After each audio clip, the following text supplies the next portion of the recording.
Bonjour, deuxième journée dans ce festival de village en village, le village des antiquaires de la Gare. Deuxième journée pour la chaîne de télévision Upcycling. J'ai la joie de recevoir la recyclerie Les Trois Échos à L'Isle-sur-la-Sorgue. Fatia Ismaili, bonjour. Et Bruno Dallara, bonjour, on se connaît déjà sur Bonjour RCF. Teddy. Alors dites-moi Bruno et puis Fatia, la recyclerie Les Trois Échos semble-t-il a beaucoup de succès à L'Isle-sur-la-Sorgue. Vous l'avez créée quand et quels sont les enjeux et quelles sont ces options de la recyclerie Les Trois Échos? Alors la recyclerie est née le 10 décembre 2014, pardon, et les enjeux, eh bien, c'est les enjeux essentiels du recyclage, c'est-à-dire recycler, recycler, recycler, avec un slogan, c'est donner plutôt que de jeter. D'accord. Voilà. Alors, mais que se passe-t-il à la recyclerie? C'est-à-dire des gens vous apportent des objets Alors, usés. oui, alors voilà, sur la marche habituelle, les gens viennent nous donner des objets, c'est-à-dire que les objets du quotidien qui sont habituellement jetés ou qui partent en décharge, eh bien ces gens-là viennent nous donner des objets que l'on va remettre dans le circuit, on va dire, commercial, pour leur donner une seconde vie, soit sous la forme qui est leur forme primaire, comme on l'avait dit préalablement, c'est-à-dire des objets usuels de la vie quotidienne, soit des objets qui après sont détournés et qui servent éventuellement à aménager, on va dire, l'univers de tout un chacun sur une seconde vie. Alors ce sont tous les objets que vous récupérez. Alors oui, nous, on a la chance de pouvoir récupérer tous les objets du quotidien. Ça va du lave-vaisselle, du réfrigérateur, de votre vieux fer à repasser ou éventuellement de votre vieux salon de jardin. C'est valable aussi pour les vêtements, c'est valable aussi pour les livres, les disques, sur la partie culturelle, parce que c'est très important de la mettre au service de tout un chacun. Tout ce qui peut concerner l'univers de la maison, de la décoration, du jardinage, l'ensemble des objets sont les bienvenus à la recyclerie. Alors donc beaucoup de succès, je disais en 2-3 ans, beaucoup de succès. Quels sont les gens, le profil des gens qui vous apportent ces objets? On retrouve beaucoup d'objets planqués dans les caves. Alors, c'est l'ensemble des profils que l'on peut reconnaître aujourd'hui. C'est-à-dire qu'il y a beaucoup d'objets qui sont soit dans des caves, qui font l'objet de débarras quand les gens cèdent leur maison ou alors finissent leur vie, soit pour des raisons sanitaires, soit pour des raisons de vieillesse. On fait des débarras. Et puis, vous avez des gens qui déménagent. On a beaucoup de gens qui arrivent dans nos régions, qui rachètent des anciennes maisons. Donc, c'est un peu la caverne d'Ali Baba. On y trouve un certain nombre de choses très intéressantes qui finissent par arriver à la recyclerie et qu'on se plaît à remettre dans le circuit, soit pour les gens qui aiment faire du recycling, comme on fait aujourd'hui, ça veut dire donner une autre vie à des objets usuels, soit éventuellement, et Fatia va le développer sur la partie sociale, où on permet de mettre à disposition de gens qui sont un petit peu dans le besoin pour des raisons diverses, l'ensemble du matériel et des matériels qui font la vie quotidienne. Il y a des objets insolites. Quand on va vous voir, la recyclerie Les Trois Échos à L'Isle-sur-Sorgue. Oui, on vient de récupérer cette semaine un rouet pour faire de la laine à la maison. La semaine dernière, on avait un canoë, c'est bien connu dans nos pays de Sorgue. On a tout ce que l'on peut imaginer et tous les trésors que l'on peut trouver dans nos maisons en Provence. Comment ça se passe au niveau de la réparation? Vous avez vos propres réparateurs quand il s'agit d'anciens frigos, d'anciens postes, oui, etc. Alors on a la chance d'avoir un certain nombre de garçons qui sont chez nous en contrat de formation, en contrat solidarité ou en contrat civique. Et donc on leur permet de mettre le pied à l'étrier. Aujourd'hui, la recyclerie, c'est 11 salariés quand même. Sur l'année. Donc ça, c'est une de nos fiertés. Et Fatia va le développer pour la partie sociale et solidaire, puisque la partie sociale, c'est de mettre à disposition des objets. Mais la partie solidaire aussi, c'est de créer de l'emploi, notamment au niveau local, pour permettre à ces gamins d'avoir un pied au niveau du travail. Donc on a un atelier et on fait l'ensemble des opérations chez nous.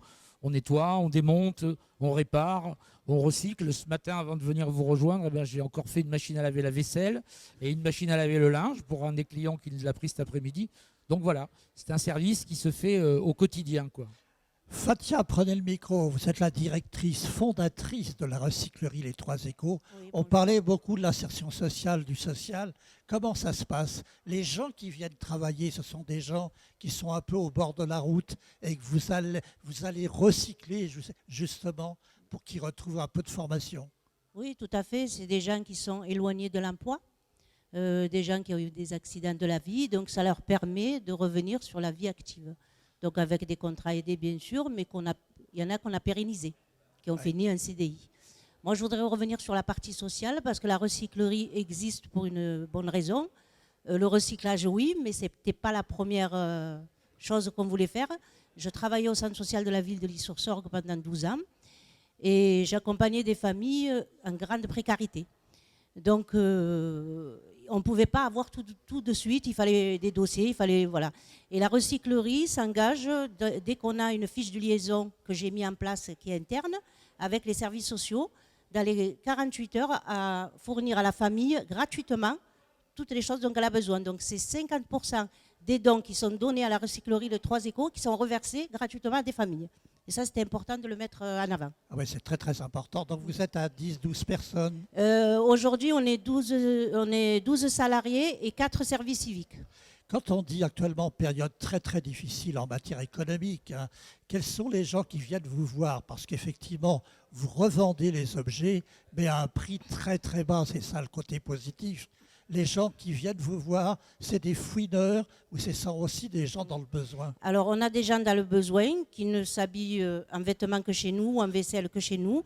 Ensuite, on a les gens qui n'ont pas réellement des besoins, mais qui aiment venir chiner, parce qu'ils trouvent la petite chose rare qu'ils ne trouveront pas ailleurs. Parce que c'est des pièces uniques. Quand on en a une, on n'en a pas deux. Ensuite, on a les personnes qui sont en difficulté, comme les SDF de la ville, qui viennent gratuitement. On leur donne gratuitement la vêture, tout ce qu'ils ont besoin. On travaille avec plein d'associations, avec Vincent du village, avec la Croix-Rouge, on travaille avec Adoma.